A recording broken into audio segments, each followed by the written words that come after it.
welcome to LiONS LAIR 2021. We're back for our 11th year in a row. My name is David Carter. I'm the Executive Director of the Innovation Factory.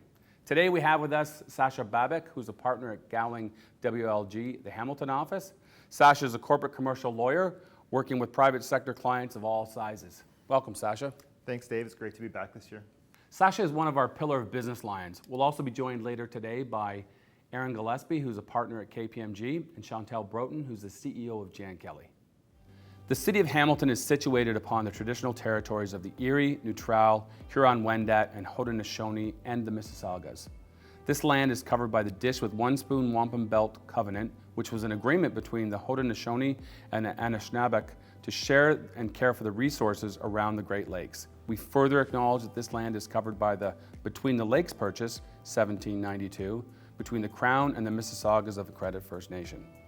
Today, the city of Hamilton is home to many Indigenous people from across Turtle Island, North America, and we recognize that we must do more to learn about the rich history of this land so that we can better understand our roles as residents, neighbors, partners, and caretakers. So for those that know me, they've heard the story many times about LiONS LAIR, and when I started this job and I saw how much work and effort went into what I thought was a pitch competition, I said, it's the first thing I'm going to get rid of. And what I found along the way was, sure, there are a lot of early stage companies, and sure, we engage the community, and sure, we do all this work, but it creates a whole environment that is just so conducive to these companies succeeding. So for example, putting them through the pitch training and other training that we do helps them as part of their business. Introducing them to all of our pillar of business lions and all of you out there who are watching this are connections that they need. And then of course the media coverage we get for these businesses all help these businesses succeed. So it's not a pitch competition where we just give away prizes. That's how it ends. It's all the work that goes in behind the scenes by the community. So I'm a big fan of LiONS LAIR, and you'll see this around for a while to come. Also, you can watch it again later today on Cable 14 at 7 p.m. So here's how it works. From dozens of applications, we accepted 16 companies. We put those companies through training and mentoring, specifically from our pillar of business lions, who can mentor them in growth, legal, and financial. Those lions actually provide a scorecard that the investor lions are going to see later on, and then they all get to pitch for $45,000 in prizes. We've already started with our 16 companies, each has pitched, and we've narrowed it down to 8. We're at the quarterfinals. So we're going to watch those companies pitch and compete. We're also going to get a chance to meet our investor lions, and then if you're here for the live event, there'll be a little bit of networking during the break, and then we're going to come back and find out who the winners are. Sasha, welcome back. This is your second year as a pillar of business lion, and you're doing the legal scorecards. You want to talk about that? That's correct. Thank you for having us back again this year. But I would like to mention that I don't think we should really call it a scorecard, because what it really is a legal readiness assessment. Each of these competitors is different. They all have different legal needs. They're all at different stages of their business life cycles. So we can't do an apples to apples comparison here. The scorecards are not there to judge the competitors vis-a-vis one another. They're really there to help provide them with an assessment and perhaps inform the investor lions review of the pitches. But again, these are all different companies with different legal needs, and they shouldn't feel like this is a score where we're ranking you from 1 to 16 on your legal readiness. Yeah, I think that's a really good point, because they really should be thinking about these scorecards as assistance for their business, not that, the grade that you made. So, we want a lot of these companies to take these scorecards back and think about what they need to work on for their business. Now, Gowling's been with us at Innovation Factory longer than I've been at Innovation Factory. You guys been a partner in LiONS LAIR since it started. You've been a partner with Innovation Factory since it started. I think it's important for people to know that Gowling WLG is an international law firm, so we're thrilled that you bring that exposure to it. You're located in 19 cities around the world, which is great when I talk about Gowling, but it's great when I talk about the network that you bring to the clients that they're meeting with. And I think it's really important to mention that having partners like Gowling aren't just for the free legal advice, it's for the network they bring. So saying you're in 19 countries around the world means businesses from 19 countries around the world, right? That's exactly it. And the one great thing about being in Hamilton is that I think people recognize the opportunity that this city presents to businesses and what's happening here through Innovation Factory, through MIP and McMaster University. Yeah, I really think that network that everybody brings is really the the biggest piece of this. And certainly when we had live gala events way back in those days, it wouldn't be uncommon after the event for another business person to come up and say, oh, I know someone they should know as a customer or as a partner or whatever. We also have, later on we'll talk about the perspective of Jan Kelly and KPMG. So the same thing applies, great networks, great advice, not really a scorecard, more like an advice or things to work on list. So thanks. Okay, so let me explain how this is going to work. So we have our 8 finalists, and when they pitch, we're going to also reveal their scorecards, which, as we said, is really their readiness. And those will be available for our investor lions to actually pick who our winners are going to be. So I want to remind you again, big thanks to Gowling, KPMG, and Jan Kelly for being our pillar of business lions and doing all that mentoring. But there's been actually a whole bunch of people involved that I want to make sure I don't miss thanking as part of LiONS LAIR. So first of all, I want to thank the City of Hamilton Economic Development Office, McMaster Innovation Park, where we're filming right now, McMaster University, Cogeco, the Hamilton Business Center, Cable 14, the Hamilton Chamber of Commerce, and CHML 900. So the sponsors I mentioned are important because of their business connections. They also help out a little bit with the prize pool. So this year we have $45,000 to give away in prizes. Isn't that great, Sasha? That's amazing, Dave. The first place winner will take home $30,000. The second place winner will take home $15,000, which amounts are certainly going to assist them in their further commercialization efforts. Yeah, it sure helps out a lot. They'll also get a membership with the Hamilton Chamber of Commerce for all the finalists, which is just a great way to draw them into the business community. We also are going to have People's Choice Award for those who are joining us live. Watch and stay tuned, and we'll explain to you how you can vote. If you're watching on Cable 14 later, you won't be able to vote, sorry. But maybe next year we'll be back to a more normal world. We'll have the opportunity to have a gala again like we have in the previous 9 years. But in the meantime, Dave, there are other ways to engage. You can utilize social media using the hashtag LionsLair2021, where you can share some of your favorite highlights and predictions. And you can also go to lionsLair.ca to download the tournament bracket and follow along and make your predictions along the way. Yeah, I totally agree. And I say this over and over again. We can't emphasize connections enough. So whether you're connecting on social media or whether you're reaching out to these people, after the event, the more we can help these people build out their contact list, the better. So, go visit lionsLair.ca to get connected and see how we can help these companies out. Okay, let's introduce our investor lions. Prathna Ramesh. Prathna serves as a vice president at FutureSight, a B2B SaaS venture studio, and as chief compliance officer of Maple Leaf Angels. Through this experience, she gained a strong track record of investing in early-stage Canadian technology ventures in enterprise software, health tech, and fintech. Frank Naus. Dr. Frank Naus is the Chief Executive Officer of Lumeti Incorporated, a data and data warehousing company, and a venture partner at Launchit Ventures, a health tech SaaS-focused venture studio. He is an instructor in the Clinical Trials Management Program at Western University and ran several clinical research organizations. Leonard Kaufman. Len Kaufman is a partner with the HEIP-backed financing group at BDC. He has previous experience as the Chief Investment Officer at Quantius, where he had the responsibility for underwriting and approval of all investments and has held a number of roles in risk management and corporate finance.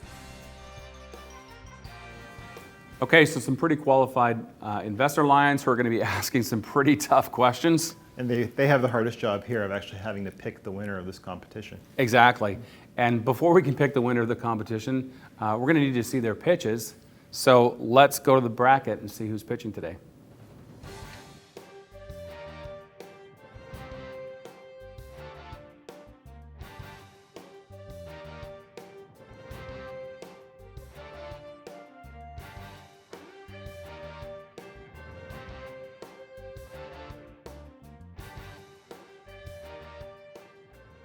So it looks like we're ready to do this. Are you ready, Sasha? Yeah, let's do this.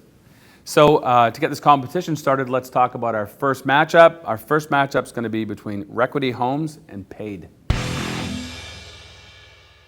Hi, my name is Amy. I'm the founder and CEO of Requity Homes. We help turn renters into homeowners. In Canada, 2 million rental households are paying rent that is higher than the cost of owning a home, yet they still cannot qualify for a mortgage. And that's why we created Requity Homes, a tech-enabled rent-on platform targeting aspiring home buyers who are not mortgage ready. And our mission is to create a fair and flexible alternative path to homeownership. By leveraging alternative data to better underwrite and assess aspiring homebuyers' mortgage readiness, we're able to identify qualified candidates who have a high likelihood of getting a mortgage in the next 2 to 3 years. And here's how it works. Renter clients get qualified with us to assess their eligibility and buying power. Once fully approved, they will be paired out with a local real estate agent to find the home they like. Once a home is chosen, we will buy it and rent it back to them while helping them get ready for a mortgage, at which time they can buy back the home at a predetermined price. Through our program, our clients can now live in a single-family home today, lock in that future buyback price based on a conservative annual appreciation rate, and have expanded homes to choose from. We're live in the market, and since February this year, we have helped 4 families purchasing 4 homes totaling $875,000 in Northern Ontario. And our happy customers include new business owners who don't have the 2-year operating history required by traditional lenders, a family with fair credit score lacking the 20% down payment to access B and C lenders, and a newcomer couple who haven't had a chance to build up their Canadian credit history yet. As a business, we have 3 revenue streams: realtor commissions, mortgage commissions, and fees charged to real estate investors. This model has been proven out in the US by Divvy Homes and Landis. Divvy recently reached a $2 billion valuation, and now we're taking a Canadian approach at it. Our team has over 50 years of combined experience. I work at RBC Capital Markets in their equity research group covering the real estate sector. I know how institutional real estate investors think. I also work at RBC Ventures, helping the bank execute its strategy in the PropTech space. I'm very well versed in the industry. We're backed by institutional investor Highland Beta. We have experienced advisor group, including Ben, the founding partner of Highland Beta, Barry Lava, the managing director, head of venture capital private equity RBC, and serial entrepreneurs like Anshu Kapoor and Derek Suzito. In the previous LiONS LAIR meeting with 3 business lines, we scored excellent across all categories. It's reassuring to receive the positive feedback, and we will keep the momentum going. We're Requity Homes. We're building a new path to homeownership. Thank you. Awesome. Amy, thanks for that presentation. I was curious, how did the idea come about? Yeah, so homeownership is actually something really, really close to my heart. When I first moved to Canada, I was a student, and obviously I didn't own a home. I still remember the first 2 years, living in the country, I had to move 7 times. And that experience in itself just reinforces, how important it is to me to own a home, to have a place to call my own. And unfortunately, that has become out of reach for many Canadians, especially the families who are paying rent that's much, much higher than the cost of owning a home. When I was working at RBC Ventures, I got very familiar with all the different models in the PropTech space, and I just feel like, that has to be a better way to help those type underserved aspiring home buyers to transition from renting to owning. And that's why I quit my corporate job in February 2020 and started Requity Homes. Okay, and then the other clarification I had, Amy, was what's the deal with the amount of credit history you need from the families? Yeah, so what we are doing is in terms of the underwriting, right? Credit score is one aspect. It's not the only aspect. Yeah. How we're doing underwriting differently from the traditional lenders, we're 100% cash flow focused. So what I mean by that is we take a much more robust, holistic approach to it. Like, we don't look at credit score as a static indicator of someone's credit worthiness. Mm-hmm. Like, for all the traditional lenders, they have a straight thread, like a cutoff for the score. For us, as long as 550 plus, and we can even make exceptions, depends on the case. And because we're 100% cash flow focused, so we care a lot about what are the cash coming from different sources, how steady, how consistent are they, and what are our applicants' spending patterns, saving habits, and what has contributed to their credit score the way it is today, and what needs to be done, how long it's going to take to improve that credit score, and have they been paying their rent payments consistently. And all in all, we're trying to assess our aspiring home buyers' ability to afford the rent-zone payments and their likelihood of becoming mortgage ready in the traditional lender's eyes in the next 2 to 3 years. And that's kind of that's how we're different from traditional underwriting, and that's how we're making sure we're picking the right candidates to put through the program. If I could start with a quick question about the property management aspect of it. When you buy the homes, are you responsible for the property management? And could you talk a bit about that? Yes, absolutely. So right as of today, we're performing property management services ourselves, and we do have local partners in all those 4 cities we operate, where we can go to if any repair maintenance request is required. And for us, I think one big value add for our, I would say, institutional investors or real estate investors is that our rental clients has aligned interests. They have a high intent to buy back the home. So chances are they will take better care of the home, reducing that logistic hassle of managing the property management issues. But of course, over time, our plan is to build up the technology to automate a lot of the property management functions, including job bidding for any repair maintenance request, to streamline the entire management process of the portfolio of single family homes once we reach that certain scale. Okay, thank you. My name is Jonathan Hillis, and I'm the CEO and founder of Paid. Chances are you've known somebody that has struggled with student debt. With over $3 trillion of global student debt, how could you not? It's one of the largest consumer debt categories in North America. But Paid is here to help crush the student debt crisis. Our program is very simple. We help students and families put their savings on autopilot so that they can pay for their education. Our program is simple. Students sign up for a profile, they enroll their payment cards, and they create a Questrade account. There's no signing into third-party banking apps here. And then they simply invite their family to support them. Once they do that, we help them round their purchases, where they spend, we help them earn cash back when they spend, and we help them invest those funds and educate them on that. A student can save up to half of their student debt over a 4-year degree with 2 supporters, and shave off 5 years and $6,000 worth of interest charges. But their journey doesn't end there. We partner with their new employer so that they can help match their savings through Paid. And once their student debt is gone, we help them save for their child's education, making us a generational savings tool. We have a global market of $20 billion, an addressable market of $10 billion, and an obtainable market of $250 million. And it all costs less than a Starbucks coffee. We have a subscription-based SaaS model that sees us earning $3 per user per month and anywhere from 40 cents to $1 in cashback revenues, with many different revenue opportunities available to us. Our execution strategy sees us partnering with post-secondary institutions and utilizing corporate affiliate partner networks in several different verticals. We have a very strong team with over 15 years of experience in the post-secondary market, with a focus on growth and execution to exit.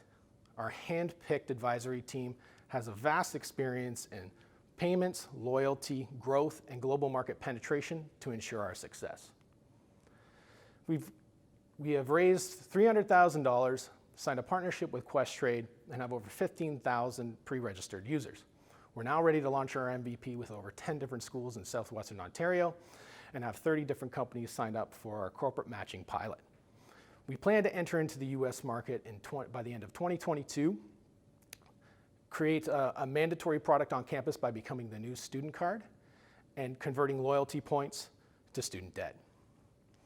Our LiONS, our pillar of business scores, come back excellent from all interviewees, and we plan to use the $30,000 to help us accelerate our projections, and so that it helps us with our next valuation and raise. Thank you. I'm Jonathan Hillis with Paid, and we're helping the next generation get ahead. Thanks very much for that presentation, John. One of the things that I'm curious about is, who do you see as the competitors in the space? That's a great question. Right now we have about 4 main competitors, 1 in Canada and 3 in the US. Mocha, which many of you know has been on Dragon's Den, who was recently acquired, has a similar type of program, but the difference between us and them is we are a card-linked program, and we can also have the ability to crowdsource, and we're going to have the ability to put rewards to student debt. So that's the differentiators between us, and their focus is broader than us, and we are very focused on education, trying to create that niche market so that we have an advantage over some of our competitors. In the U.S. with Future Fuel and Goal Setter, they're more tied towards student debt in the U.S., but again, we're card linked. They have to go through these third-party apps that are very clunky. You have to sign in several times a month to make sure that it's connected, because that's what you have to do for security reasons. But again, they don't have the rewards to debt, and they're not in the Canadian market as well. Thank you very much for the presentation. I thought it was very well done. Thank you. Jonathan, thanks for that presentation. It was great. What would be the rollout strategy with the university, and how are they going to be able to push it out on your behalf? Would it be time-based pilot or something like that? That's a great question. So what we do is we have a dual approach, and what we do is we provide physical and digital marketing packages to each of our partners. So what happens is when we provide these physical marketing packages, we're actually providing one to the student group on campus that we partnered with, financial aid, as well as residents for physical marketing, so that the students, as they're at school, they're able to see that there's a program like ours. If they're going to pay for a meal at the student center, they'll see a 10 card that they could earn cash back, and to sign up for paid to earn cash back. And then as far as digital marketing goes, we provide digital marketing packages with checklists and everything, as far as all the assets, so that the student group, the financial aid, the alumni office, as well as residents has the ability to push those digital assets along with a checklist and timeline of when and where to do those. Nice, great. So Sasha, again, thanks for Gowling's participation in this. Why do you think it's so important that people like Gowling participate in innovation? Well, I think we learned a lot from COVID this past year, and particularly when you look at what happened with vaccine nationalism. We saw the importance of having domestic innovation and research and supporting it. It's critical for the business community here to support our innovators and researchers and entrepreneurs and enable them to stay here in Canada and build that infrastructure here for our country. Yeah, supply chain came up quite a bit in terms of if we don't have the product in Canada and borders are closed, we don't have it. So you're absolutely right. The more we can build in Canada and keep in Canada, the stronger the actual country is. What are some things you think people do wrong, or what's one of the biggest missteps these companies can make? I don't know if it's a misstep that the companies are making. I think it's a misstep that the market is making, but not sufficiently supporting them. These companies are looking to, and I think they enter this process at the outset looking for an exit strategy, or to move to the United States or to go public, but we need to encourage them better to do that here from home. And it's not to say that you're not going to reach markets, because you're more than able to reach a market outside of Canada by being based in Canada. And frankly, even from a city like Hamilton, we have so much opportunity here, and it's one of the main reasons we, as a national international firm, located here in Hamilton, want to capitalize on the opportunity here and help grow those businesses locally. Again, why it's so important for you guys and your assistants is you help us build these companies and grow these companies here so they stay here and don't just end up as U.S. corporations. Great, thanks again. All right, so for our next matchup, we're going to have Dirt Market and Ecosystem Informatics.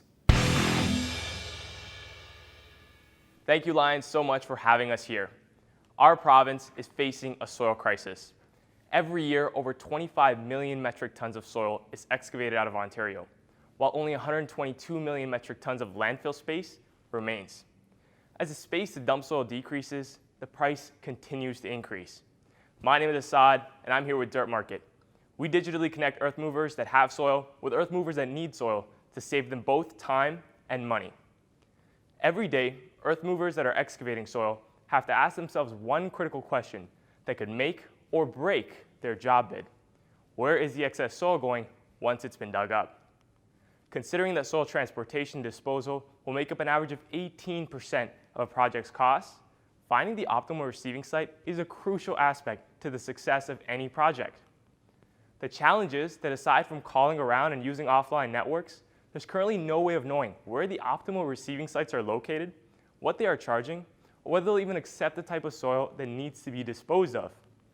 This is where dirtmarket.ca comes in. Our members can quickly browse through receiving sites near them, request quotes with one click, communicate, and compare their options, all on one easy-to-use platform. The best part is the connections that we facilitate on Dirt Market allow for beneficial soil reuse, which is like recycling soil instead of throwing it in the trash. On top of being incredibly beneficial for the environment, reusing soil can increase profit margins by up to 13%. Even further, the government is mandating soil reuse with new legislation.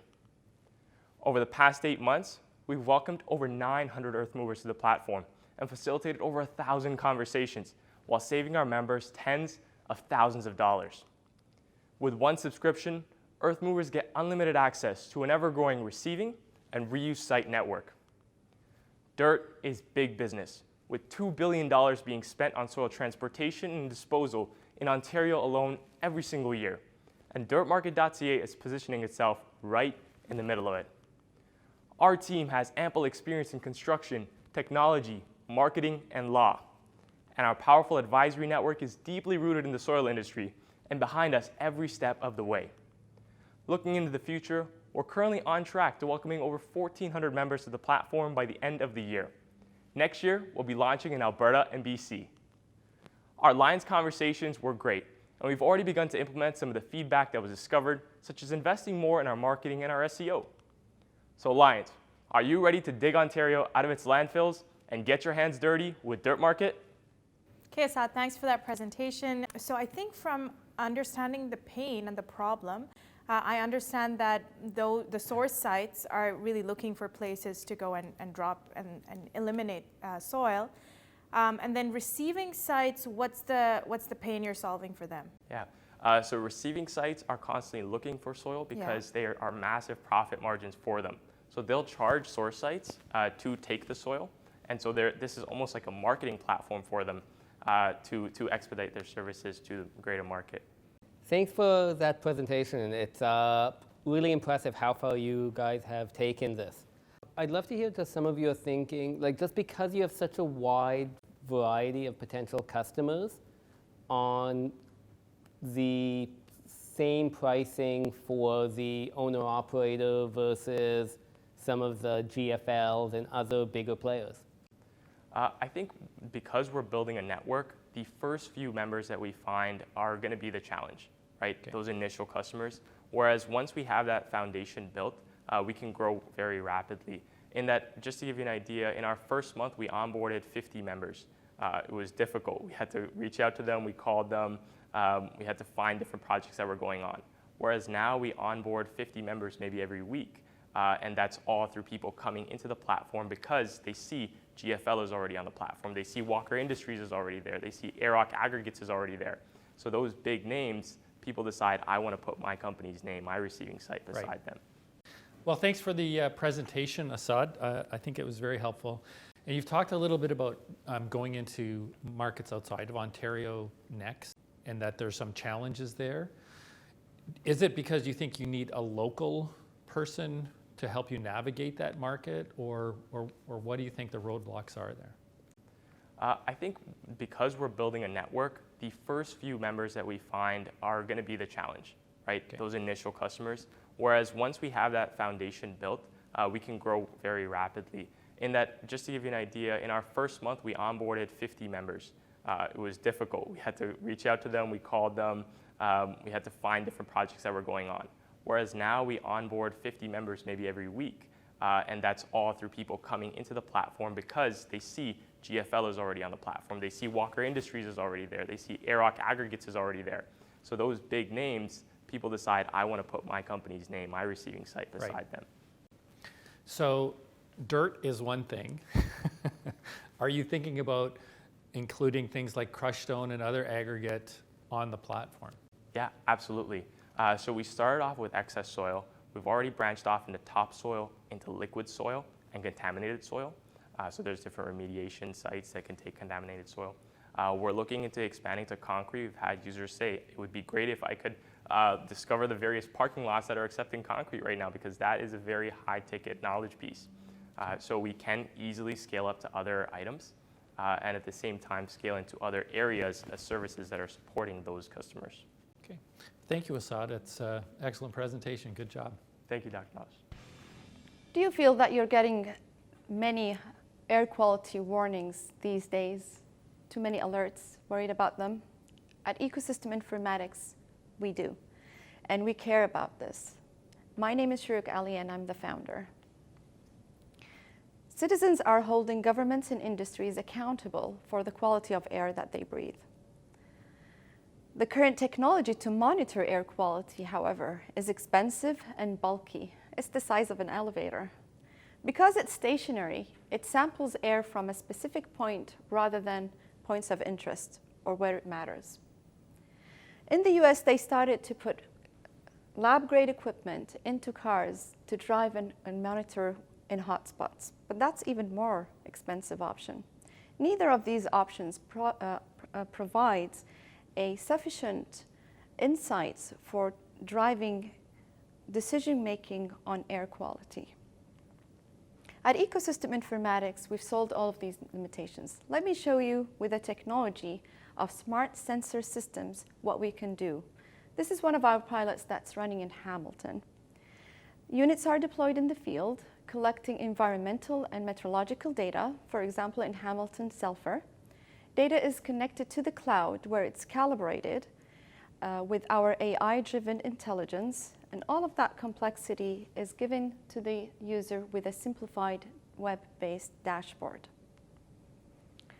Our solution is nimble. It could be fixed or mobile. It doesn't need a technician to run it. It's relevant, measuring where it matters at a very granular and accurate level. It's affordable to the customer. Our low-cost sensors offer a scalability option. Our target customers are governments and industries at this point that we're approaching them through direct sales and through channel partners. We own, build, and manage the hardware and offer it to them as a loan. Our projections show that by 2023, we're looking at a more than 80% profit margin. With our sectors, we're looking at more than half of the air monitoring market. We also see a licensing opportunity for our algorithms, giving us a total market share of about $11.6 billion. We developed the initial technology while being paid by the Ministry of Transportation, Ontario. Within 2 years, we were able to complete 3 field tests, start to generate revenue, and project more than $2 million in revenue by 2023. My team and I bring more than 100 years experience in business and in technology. With our advisors and partners, we are ready to commercialize. The biggest takeaway from our discussions with the pillar judges was the importance of fine-tuning our messaging. We envision ourselves to be part of the solution when it comes to air quality. A win in this competition can kickstart our commercialization. You can't manage what you don't measure. Let's try to apply this for air quality. It's time. Thank you. Hey, Shuruk, thanks for that presentation. Certainly very interesting. My pleasure. So from the sounds of it, this is a commercial application you'll loan or sell to government, industry agencies, and then they will outfit sort of different buildings around the city, and us as residents and citizens enjoy better air quality. Is that right? That is one application, correct. It's an ingredient that you can fit into more than one application. As you mentioned, that is an important application. Yeah. But the technology can provide insights for air quality indoor, outdoor, for regulatory reasons, for example, in mines, for health reasons, to understand vulnerabilities in the city, to track how the systems are going in terms of how much carbon footprints is happening is another application. So all of these are applications for our technology to be kind of supporting in. You mentioned patent. Yep. I was just wondering if you could give a bit more description on what you've protected and what stops someone else from launching a device like this. Right. So the patent covers the system of fixed and mobile sensors that are able to self-calibrate whether they're moving around or not. But the fact that the product itself can self-calibrate independent of crowdsourced data. That's what the patent's about. So it includes the system and the algorithms that improve the accuracy of the system. It was filed in the US, and we also have a PCT for worldwide expansion.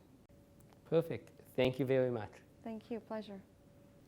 Okay, those are some really great pitches, and some of those people might actually end up as Gowling clients.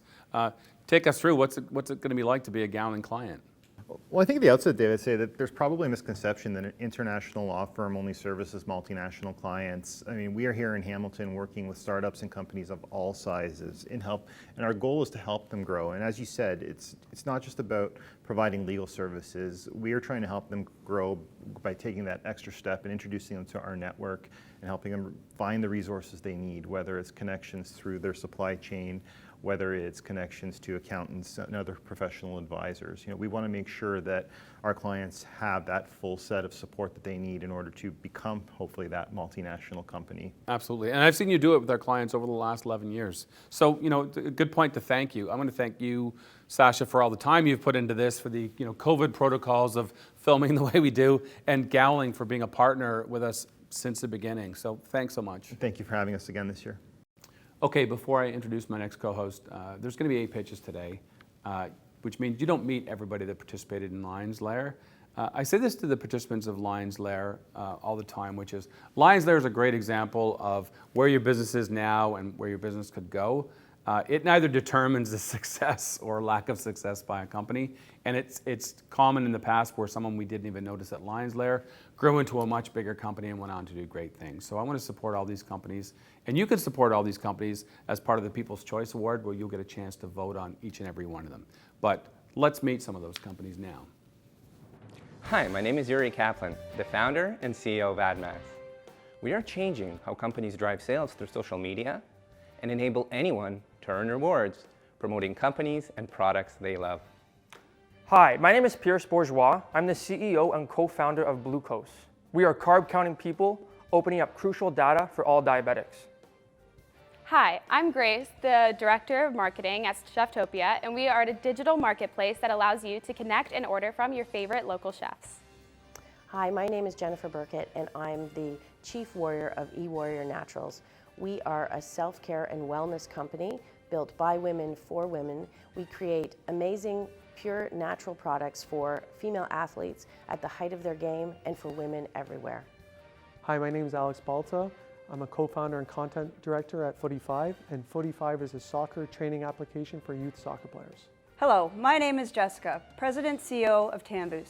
Tambooz is an online platform that allows you to share and store secure information all in one setting.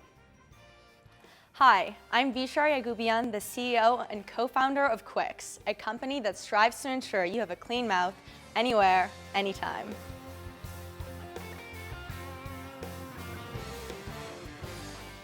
Okay, those are some great companies, and I want to remind you again, you can vote for those companies as part of our People's Choice Awards. Through the miracle of television, while you were watching those videos, I was joined by another co-host. So we have Aaron Gillespie, partner with KPMG's Hamilton office, back again this year. Aaron specializes in Canadian tax compliance and advisory services with a focus on large Canadian-controlled private corporations. Welcome back, Aaron. Yeah, thanks for having me, Dave. Before we get back to you, I want to take a minute just to brag a little bit about KPMG, who's been with us for the entire 11 years of LiONS LAIR, not only as a partner, sponsor, but really contributing to these companies. So the advice you give, the advice your peers have given, I can actually say has contributed to the success of these companies in the time I've been here, which is over 8 years. So KPMG is the financial lion, and we are scoring them as a pillar of business score. And it really helps these businesses understand where they lack or where they can go in the future. So Aaron, maybe you want to talk to us about what you saw with some of those scorecards. Sure. My job, Dave, was to assess the financial ability to succeed from a financial perspective. So do they assess their cash flows properly? What's their banking relationship like? Really, again, what is the likelihood of success from a financial perspective? And quite frankly, these companies were excellent. Yeah, and I always, one of the best quotes from a client once was, who was being acquired, And they said our partnership with KPMG meant I had all my ducks in a row and our house was clean when that company came calling. That's great. We're going to hear more from Aaron in a bit, but this is a pitch competition, so we need to go to our next matchup first. Our next matchup is Moxie Patch and Excessium Technologies. 1/3. 1/3 of all women will experience incontinence leaks in their lifetimes. And that's approximately 50 million women in the US alone. You're likely familiar with the multitude of products available on store shelves today to help deal with these pesky leaks, like pads, liners, and diapers. But the vast majority of these products are just absorbent, disposable products that aren't even designed to prevent leaks. If 50 million women are peeing their pants on a regular basis, why aren't there any actual preventative options available that are accessible to women these days? Until now, ladies and gentlemen, I'd like to introduce you to Moxie Patch. Moxie Patch is a patent-pending, reusable, and over-the-counter device used to prevent the unintentional leaks due to stress urinary incontinence. Moxie Patch consists of a soft medical-grade silicone base along with a kit containing 30 replaceable adhesive hydrogel pads. It will be available online and in retail, mass market, and pharmacy stores so that it's accessible to all women. No doctor's appointments, no fittings, no prescriptions, and it'll even be covered under most healthcare spending accounts in the US. So, how are we going to do this? The focus of the year one launch will be in the US market and primarily online as we build our audience and gain initial sales and brand awareness. In years 2 and 3, we plan to increase our store count significantly as we place further focus on retail and begin to pursue both Canadian and strategic international markets. Moxie's image is intentionally sassy without being crude or gross. Our marketing and social media depict real everyday problems and people, like featuring postpartum bodies with stretch marks or cellulite. Real women. We want to get people talking about their leaks and Moxie Patch. And in terms of what's next, we're excited to have recently completed and filed our medical device listing for Moxie Patch and corporate registration with the FDA. Winning the LiONS LAIR competition would allow us to finalize the purchase of the steel silicone mold required to manufacture and bring this amazing product to life. With the strategic plans we have in place for Moxie, our expertise in the consumer packaged goods industry, and launching products on the Amazon US marketplace, we are confident that Moxie Patch will be the next disrupting innovation in the feminine care and incontinence categories. We're also excited to have recently met with the 3 Pillar of Business Lions, and we're proud to say that we have received excellent scores in all 3 of the categories accessed. Moxie Patch is an innovative, environmentally friendly, true solution that 50 million women in the US alone are anxiously waiting for. I look forward to continuing our discussions and helping women to regain their Moxie. Thank you. Thank you for that presentation. I did have one other question about the regulatory aspect. As a Class 1 product, would you be able to make any specific claims about efficacy or anything in that nature? I think because it's a Class 1 device and more of a consumer-facing device, just for safety in the early days, I've chosen to not make any outward claims on our marketing or on our packaging other than bladder leak prevention. And so in terms of specific percentages or whatnot, we won't be making any claims on our packaging as of right now. That being said, in year 2, we do have a clinical trial planned in year 2 that we've budgeted for. And so coming from that, we might analyze that and look at it a little bit closer to see if there's any claims that we can use from that. Remy, thanks for that presentation. That was very well done. Did you mention there were patents filed on this? Yes, there is. Can you just talk about what they cover? Sure. Yeah, so we do have a USPTO patent that was filed, and then a PCT application additionally filed that will allow us to defer the national filings until July of 2022. Okay. Yeah, that makes sense, Remy. I'm curious, we didn't get a chance to hear about manufacturing. Tell me where it's occurring, what your margins are looking like right now. Yeah, so we chose, because it's a medical device, I thought that a lot of women would want this product to be developed specifically in North America and local. So the base of the device will be manufactured in Ontario here, and the rest of the product will be the adhesive converters located in the United States. And so it will be packaged and converted in the United States. What's an adhesive converter? So they actually are the ones that make the hydrogel. So they take the different hydrogels that we've made, laminate the two double-sided hydrogels together, and they'll actually die cut each of the individual little triangles and put them in those, put them in the polyfoil pouches, as well as putting the final kit together. So the bag and the device itself and putting it in the box ready for consumer use. All right, cool. That was great, Remy. Yeah. Thanks so much. Thank you very much. Hi there, my name is Sanjay Kailai Nathan, and I'm the founder and CEO of Excessium Technologies. If you were wondering, I'm in this wheelchair because I got into a car accident many years ago which left me paralyzed from my chest down. The product I'll be pitching to you today stems from a problem that I and many other drivers with disabilities face as a result of our injury. So what's the problem? Imagine yourself driving a vehicle, except both your hands are super glued to the steering wheel. Now turn on your turn signals. Not happening, right? This is the sad reality for many drivers with disabilities. Currently, with hand controls, one hand controls gas and brake, while the other hand controls steering. If you can imagine, it's hard to control other functions such as turn signals, lights, wipers, because both hands are in use.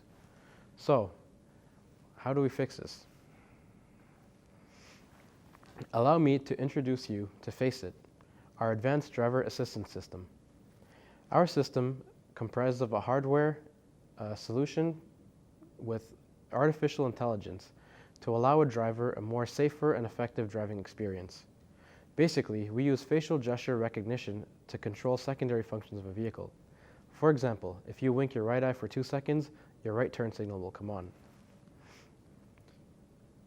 So, you might be wondering, how does our technology differ from our competitors? These are the top 3 competitors who are currently dominating the market. They offer a less effective solution, yet they charge a lot of money for their solutions. Now that I've mentioned costs, let's take a look at one of our market opportunities. In this space, we have a total market of 12 million drivers with mobility-related disabilities. 800,000 of those drivers own an adapted vehicle, and we hope to capture 5% of that market, which leaves us with a total obtainable market worth $140 million US. Keep in mind that this is only in the vehicle space, and that our secondary addressable market size is over $10 billion. So, how will we get to market? We have already established partnerships with a lot of key partners who will help us drive outbound sales. With the help of marketing and ads, we hoped to acquire our obtainable market within 5 years. Here's our team. On the top row, we have our development team, and on the bottom row, we have our advisory board members who are industry experts with a proven track record. Thank you for giving me an opportunity to share my vision with everyone, and remember that the $30,000 will be a catalyst to unlocking independence for many people and for creating safer roads. Thank you. All right. Thank you, Sanjay, for that presentation. Can you just walk me through how the technology works? You mentioned, that you could control by closing your one eye, which signal would go off, that sort of thing. Right. But is there, what all can you control using the technology, I guess is my question. Right.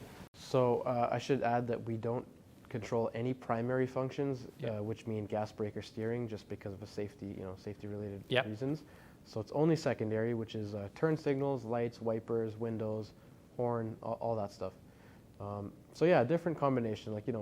A right eye could be right turn signal. It doesn't have to be. It's up to the user to whatever they can do comfortably, right? So we can also kind of do like a Morse code kind of thing. So right, left, right. Maybe that's your horn. Okay. If you smile or you stick your tongue out, maybe that'll turn on your wipers, right? So it's customizable to each user. Hey Sanjay, nice to meet you. Thanks for that presentation. Thank you. Sanjay, can you talk a little bit about pilots and testing early days? Yeah, absolutely. So we've actually established a partnership with ADED. So that's the Association for Driver Rehabilitation Specialists, and they basically overlook every driver assessment center in North America.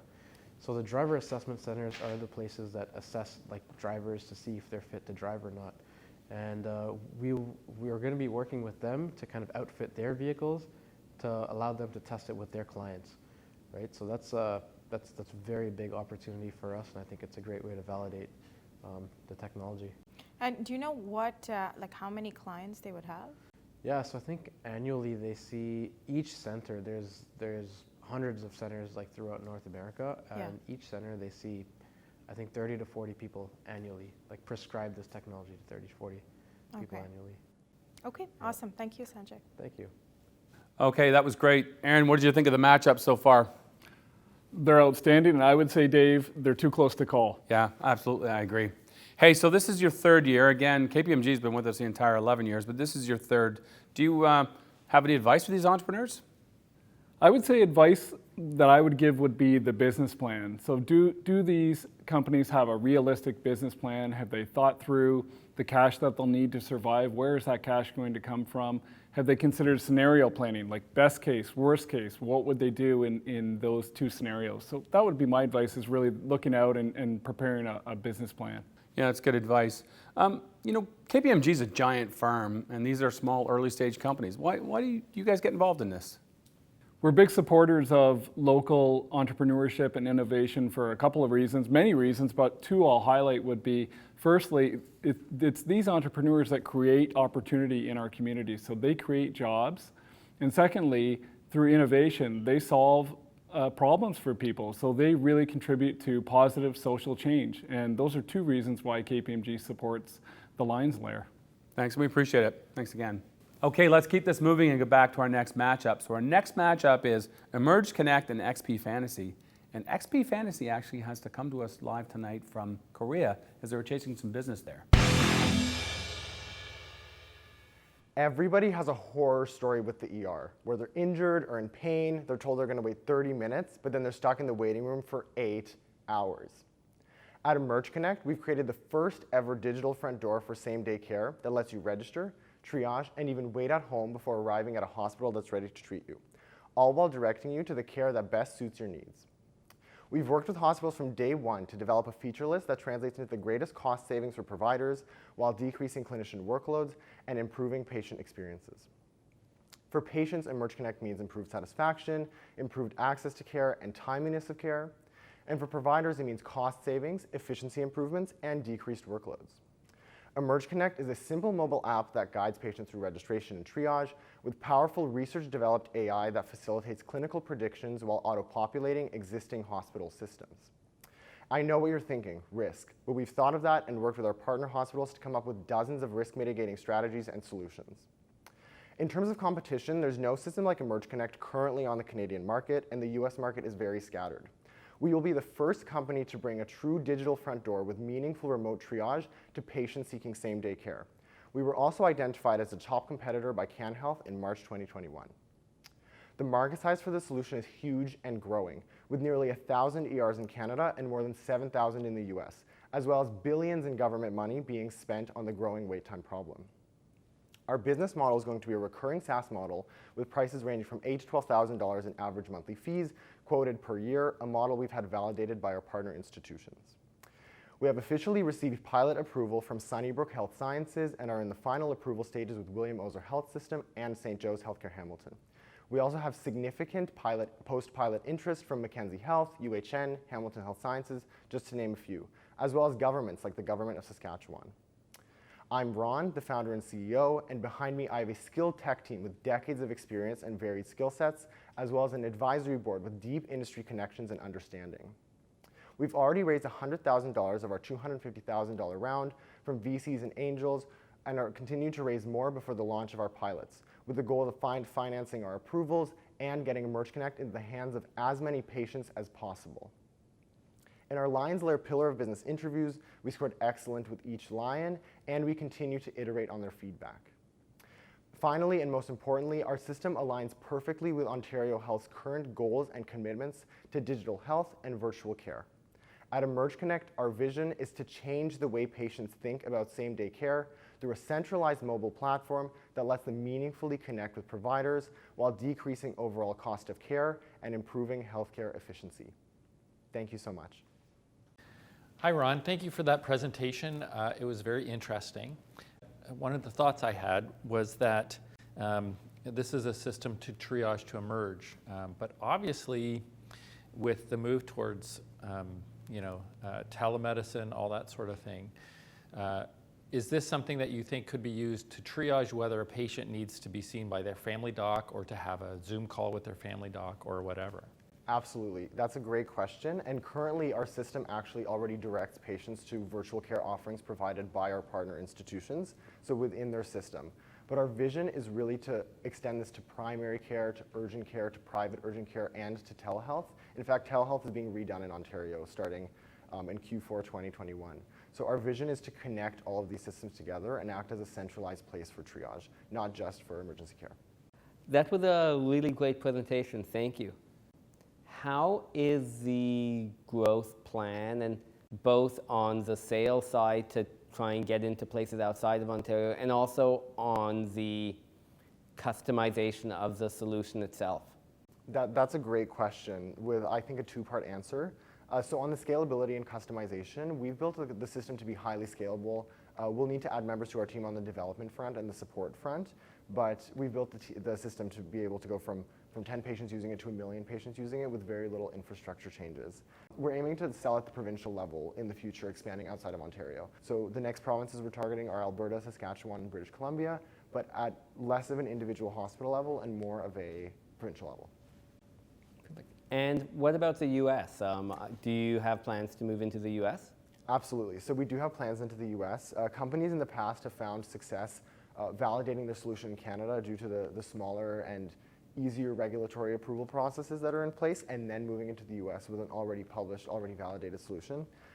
So that's our plan. And at the moment, how we're planning on expanding into the US is by targeting emergency physicians directly through conventions, through our networks. I have a pretty big advisory board on my team who has deep connections into the US, and through that expanding into the US. But as we get further along, I think that model will become a lot more refined and tuned. Hey everyone, my name is Justin, and I love two things, esports and fantasy sports. So what exactly am I talking about? Well, esports are any type of professional sports competitions using digital games like League of Legends and Call of Duty. And fantasy sports are a way for sports fans to enhance their watching experience by entering contests to create the best roster of professional sports players to win prizes and rewards. There are over 115 million people that play fantasy sports worldwide, while watching traditional sports like basketball and football. Given that there are 200 million people that love watching esports globally, it was surprising to find that all current fantasy esports options did not cater to esports fans and are limited in 3 ways. For one, all fantasy sports sites expect users to have high disposable income, as the cost to enter a single contest can vary from $5, $10, to upwards of $1,000, which most esports fans can't afford. 2, our competitors are often considered online gambling, which is prohibited or highly regulated worldwide. And finally, all current sites are designed for users only interested in winning cash prizes. Enter XP Fantasy, where we provide daily fantasy esports done the right way. We provide an affordable fantasy esports experience for fans worldwide who don't want to gamble, but still want to win prizes. Based on our countless user interviews, as well as many iterative launches, we've identified 3 main differentiators that make us better than the competition. 1, we're the first to implement a freemium subscription model, as we just charge $8 a month for fans to compete and win prizes at an affordable cost. 2, XP Fantasy is also not considered online gambling because our subscription model removes the daily entry fees that our competitors require, allowing us to be accessible to esports fans worldwide. And finally, we also found that esports fans are enticed by winning more than just cash. So we provide esports-specific prizes like live coaching sessions from former pros. There's over 200 million fans that consider themselves to be esports enthusiasts over casual viewers. And this is projected to increase to 300 million by 2022.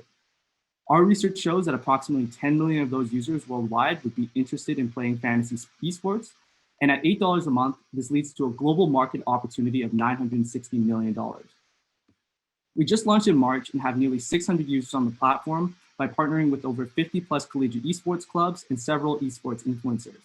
We're also currently participating in a Korean accelerator program run by the government to kind of kickstart our expansion into the country best known as being the mecca of esports.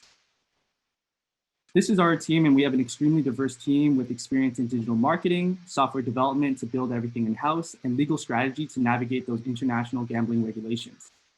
We had some great conversations with the LiONS mentors, and we've already started implementing some of the feedback that they provided, including obtaining business liability insurance, and with the help of the Korean government, we'll also be trademarking a lot of our branding material.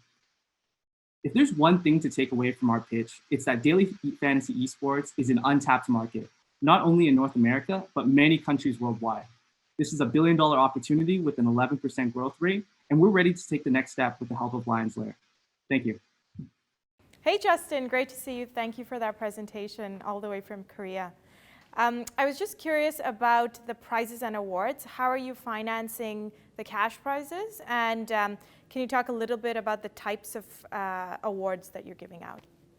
Yeah, so right now we actually have our own built-in on-platform marketplace. So users are actually winning kind of like XP tokens as our kind of in-game currency. And then they could use that to kind of redeem different types of prizes, and whether that's like gift cards, or which is kind of like a great loophole for cash prizes, because we don't actually provide cash prizes because that kind of helps us with the online gambling kind of argument. And we kind of just been funding it by ourselves, with like completely bootstrapped at this point. But we definitely see that as we continue to scale our product, we'll be able to partner with lots of larger organizations as like affiliate marketing, and they'll be kind of providing our prizes moving forward. Hi, Justin. Thank you very much for the presentation today. One of the questions I have is maybe you can talk a little bit about what a competitor to your business would look like. Are there any barriers in the market that prevents others from doing what you're doing? Like you said, there is a couple of competitors in the space already. DraftKings, Esports One, and Sleeper. And DraftKings is the one that currently dominates the entire North American fantasy sports market with FanDuel. But like you said, like their model just does not cater to esports fans and a younger audience, because for one, it's just not affordable for a younger audience to play, as well as DraftKings is also seen as like kind of like that online gambling kind of stigma attached to them. So they're not legally available in countries like South Korea and others around the world. And I think the main the really thing that we can really differentiate is that for one, just being a part of this startup accelerator program in Korea. It's a government-run program, and actually all the esports operations in South Korea is run by the government. So we've already been in contact with the government officials and whatnot. So just trying to talk about like the legality behind our product, and kind of we're trying to get those partnerships going so they can kind of endorse our product. And I think that's something that completely differentiates us in these countries with such huge esports markets. Justin, I just want to say thank you for an excellent presentation. I think the concept that you've come up with is really interesting and very well thought through, and I wish you the best of luck. Okay, so that was two more amazing companies. Aaron, what did you think? I was really impressed, and I have to say, firstly, I'm so impressed with the fact that for the second year in a row during the pandemic, the LiONS LAIR is able to pull this off in a virtual environment. It's amazing. I'm always so impressed with the quality of the candidates, and Hamilton should be really proud of the homegrown talent in the LiONS LAIR. Yeah, absolutely. Hey, tell us a bit about the Hamilton office. You guys have been a partner for a while. Yeah, with KPMG here in Hamilton, we've got over 160 people.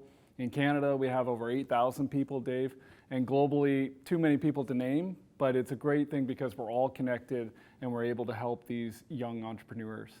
And again, having been here for 8 years, and having me personally being here for 8 years, and KPMG being a partner since we started, This is so important, to have access to these international markets because of the great contacts your firm has. So again, I want to thank you, Aaron, for your time personally and KPMG's time. So thanks again. Thanks for having me here, Dave. Okay, there you have it. That was our 8 finalists and our quarterfinal matchups. But we're not done here. We actually have plenty of show still to come. So first, we're going to take a short break.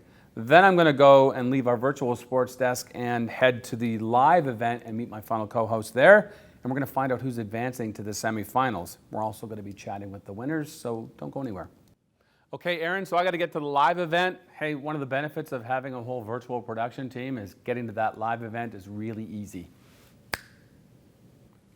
Okay, bye, Dave. Please stand by. We'll be right back. Thank you.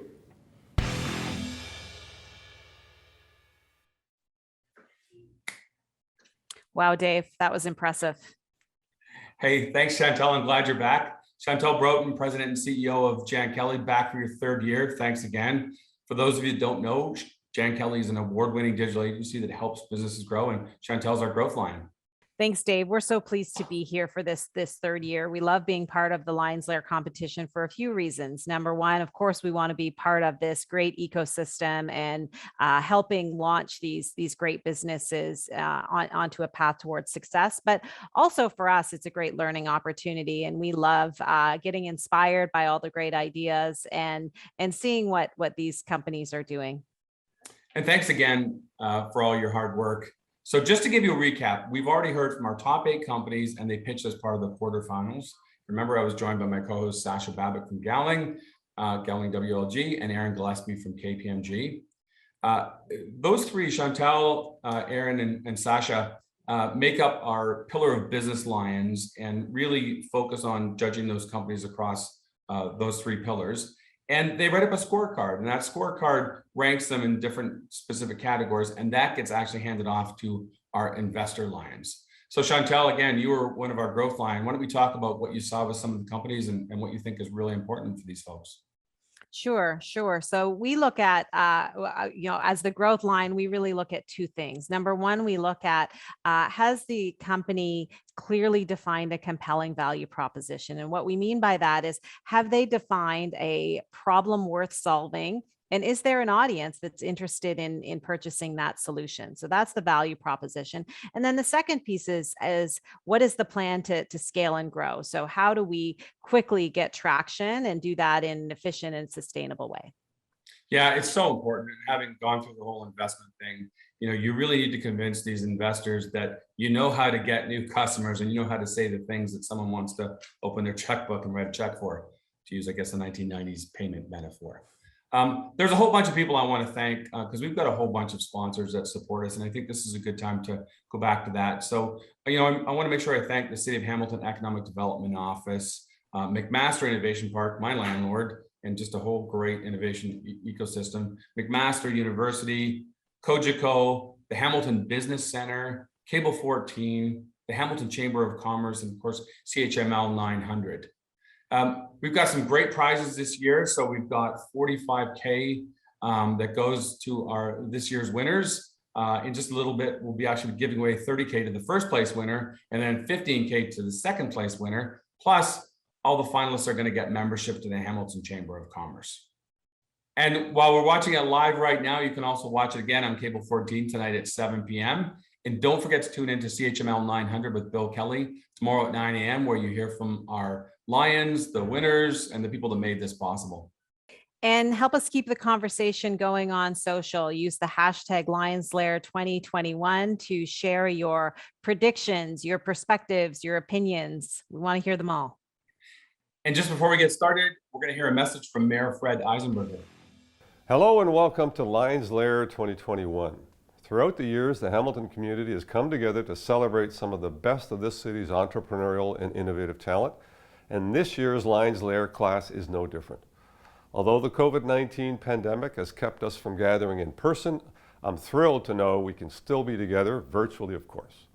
Over the past several years, Hamilton's tech sector has experienced exponential growth and has been ranked one of the top mid-sized cities in Canada for tech talent.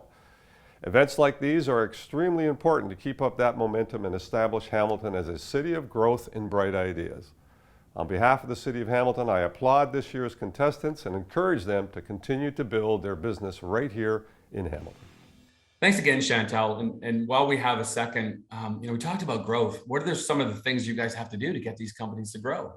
Yeah, I think I think it's such an important question, Dave, because the world of marketing and growth and customer acquisition changes so quickly. What we would do even 2 years ago is very different than what we would do today. So it's really all about turning to the data, relying on the data to inform decisions, and then taking a highly targeted laser approach to execution, and then iterating as we go, as we learn more from the data.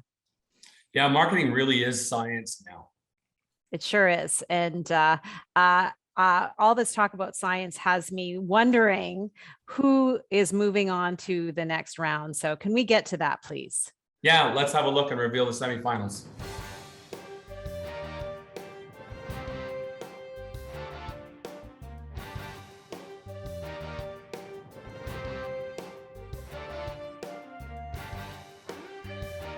So that was four great companies that actually wouldn't compete with each other in the real world. So LiONS LAIR kind of creates this artificial environment.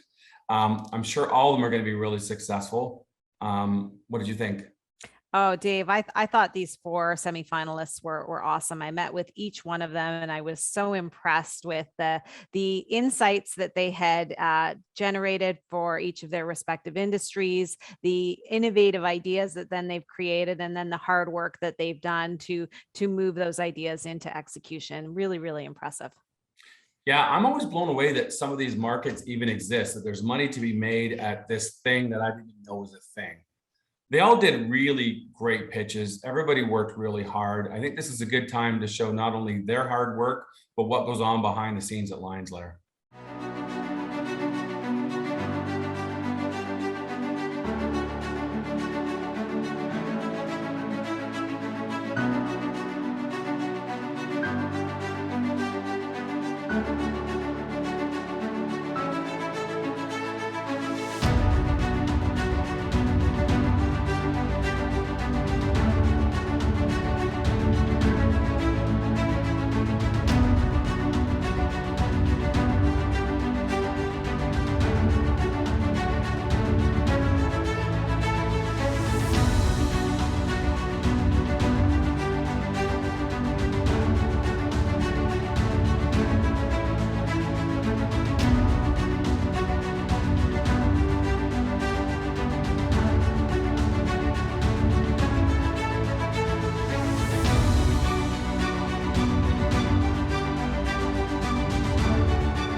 Big thanks to Greeny Media, who helped us with all the production needs we had during this, and of course, putting that behind the scenes video together. So I think we're ready to announce the final two, Chantal. Yes, I think we're ready. The anticipation is mounting.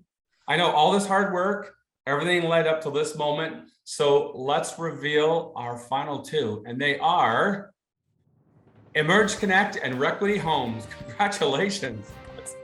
Congratulations. It is great news, and congratulations to all the semifinalists. It was a tough decision, I know, for the investors to get down from 4 to the final 2. You all have done great work, and your futures are also bright, but we had to choose 2, and we are so excited to welcome to our Zoom stage Amy from Requity Homes and Ron from Emerge Connect.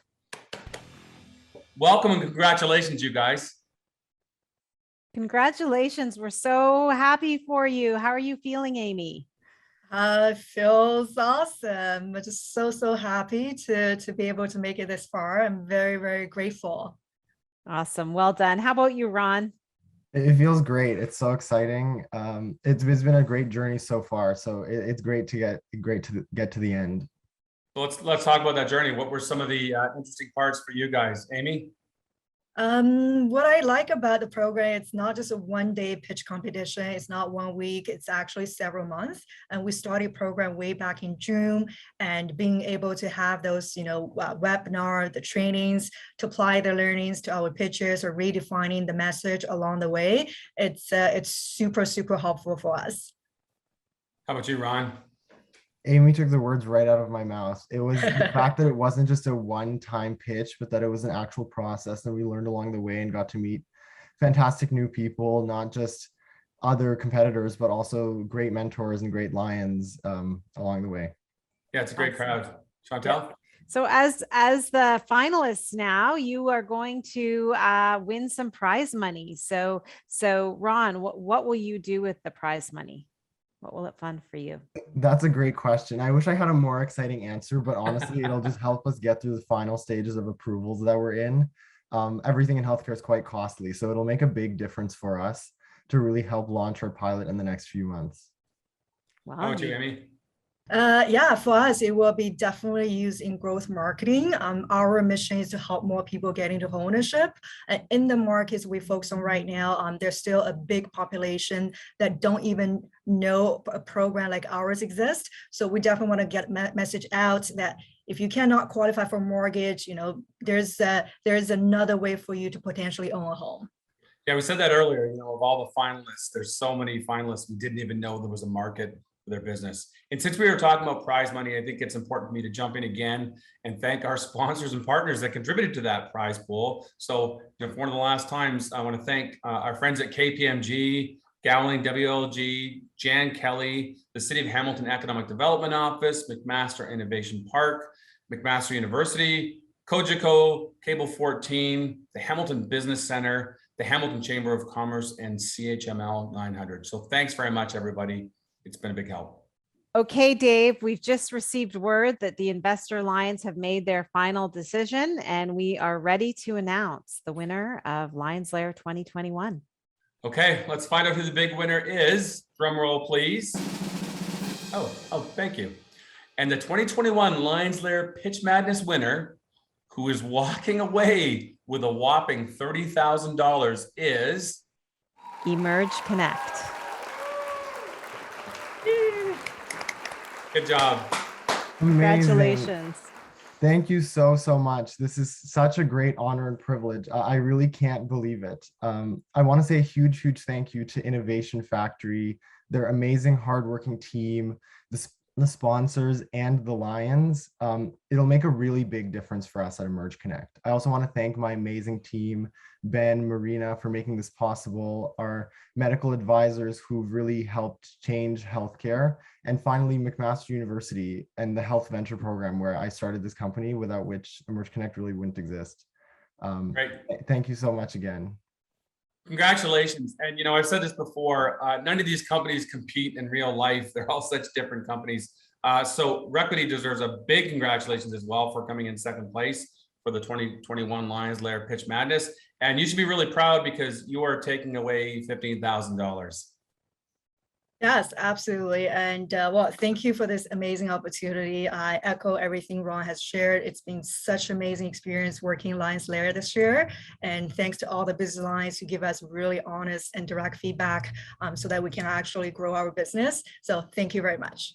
Great job. And we're just so impressed with everybody. And of course, LiONS LAIR is not, like you said earlier, it's not just a pitch event, it's a whole process. There's more process tomorrow. So great job, everybody. And we're actually going to hear more from you both tomorrow at CHML 900 on the radio. So thanks again. Awesome. Thank you. Thank you so much again. I can't Congratulations. So congrats again to Emerge Connect. So impressive. And of course, congrats to all of our finalists. I have a lot of thank yous. So first of all, I want to thank our investor lions, Prafna, Len, and Frank. Hard decisions, a lot of work. I appreciate your time. I want to thank my co-hosts, Aaron and Sasha, and of course, Chantel, who's with me right now. And I need to remind you, tune into Cable 14 to watch it again tonight at 7 p.m. And don't forget about our post-LiONS LAIR Pitch Madness action on CHML with Bill Kelly, which is going to air on September 24th at 9 a.m. Want to stay in touch with the other things we're doing, make sure you visit innovationfactory.ca and sign up for the newsletter. But I just want to thank everybody involved, and thank you again, Chantal. Thanks, Dave. It was an honor and a pleasure to be a part of this. Great. Thanks, everybody. Drive safe.